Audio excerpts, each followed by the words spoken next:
Hello and welcome. I am Philippe and my teammates are Adrian, Zara, Alicia, and Venkata. We are Team Sorcerers. We're excited to present our ETL project where we use a variety of technologies to create an efficient data pipeline. Our project focuses on the data remodeling of the new North Dakota expansion of a underrated market, TOS. We implemented both data lake and data warehouse storage strategies, ensuring the structured handling of data through formats like JSON, Pandas data frames, Parquet, and relational SQL databases. Our approach was centered on incremental data extraction, automated ingestions, and maintaining data integrity throughout the process. We organized the ETL process using several AWS services, including Lambdas for serverless computation, EventBridge for scheduling, and the simple notification service for notifications and more explained later. The architecture is designed to handle data in a streamlit and scheduled manner, extracting new data every 10 minutes and ensuring data immutability and integrity during transfers between S3 buckets and the warehouse database. The data extraction process begins with a source database provided by Nordcoders. An extraction Lambda function is scheduled to run every 10 minutes using AWS EventBridge connects to the source database with credentials from AWS Secrets Manager. It extracts new data by comparing the last updated date in the database and a parameter from the AWS parameter store containing the date of the previous database check. Only new data is extracted and stored as JSON files in the extraction S3 bucket. The data transformation process is triggered by new uploads to the extraction S3 bucket. A transformation Lambda function processes the JSON files, removing duplicates and invalid values. It remodels data into a predefined schema suitable for the data warehouse, storing the transformed data in Parquet format in the transformation bucket. The data loading process is triggered by new uploads to the transformation bucket. The Lambda function ensures that only new data is moved to the data warehouse by using a log with all the uploaded file names and comparing them with the new ones. Then it inserts the new data in the relevant tables within the data warehouse, designed for analysis and visualization. All logs from execution statuses and error details are logged in each Lambda function.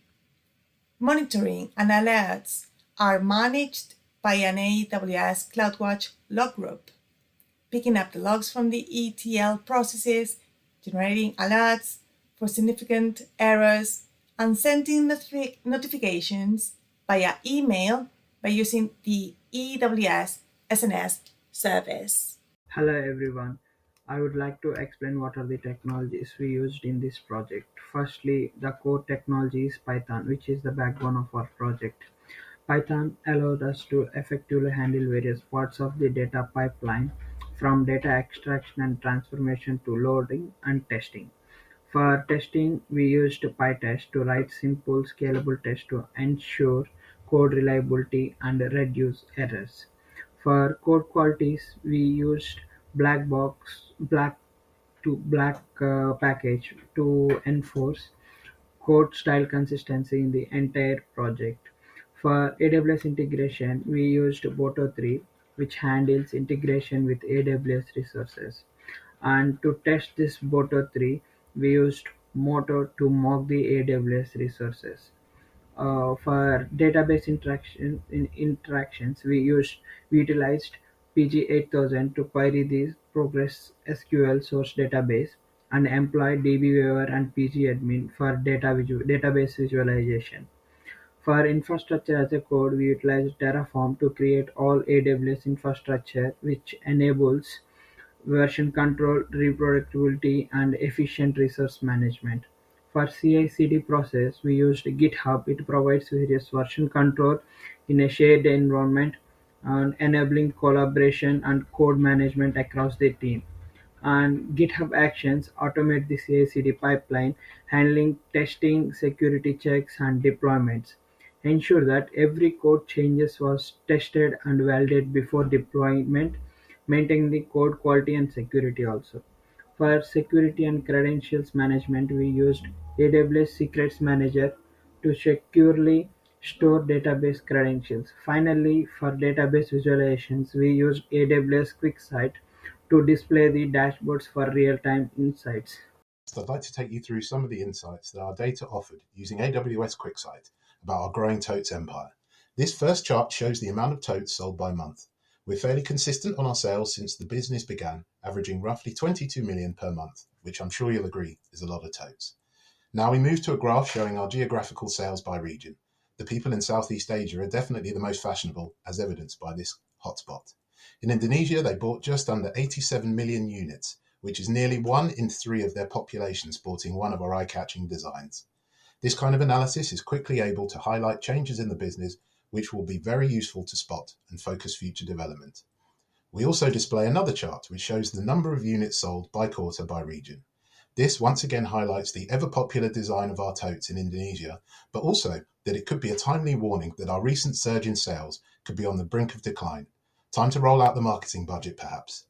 Finally, we take more of an internal look to find out which of our salespeople have brought in the most amount of business.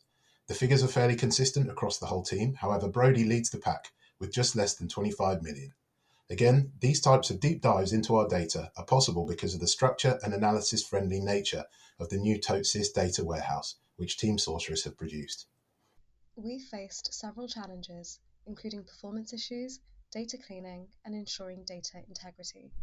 To address the performance issues, we transformed Pandas data frames into Parquet files for built-in compression and efficient storage. This sped up the Lambda function dramatically and improved the flow of our process. To maintain data integrity, data transferred between S3 buckets remained immutable. This is done through testing and also in the permissions that we allowed on each piece of AWS infrastructure, whilst duplication was prevented through efficient file handling to ensure that the data presented for analysis was of high quality and accurate. A major challenge we faced was getting the necessary Python libraries onto the Lambda layers.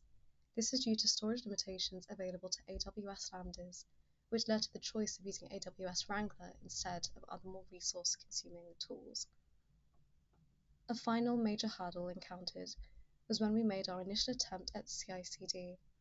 We had unit tested the code, but it came to light during deployment that the testing had been done using real AWS credentials, so our GitHub Action testing makefile was failing.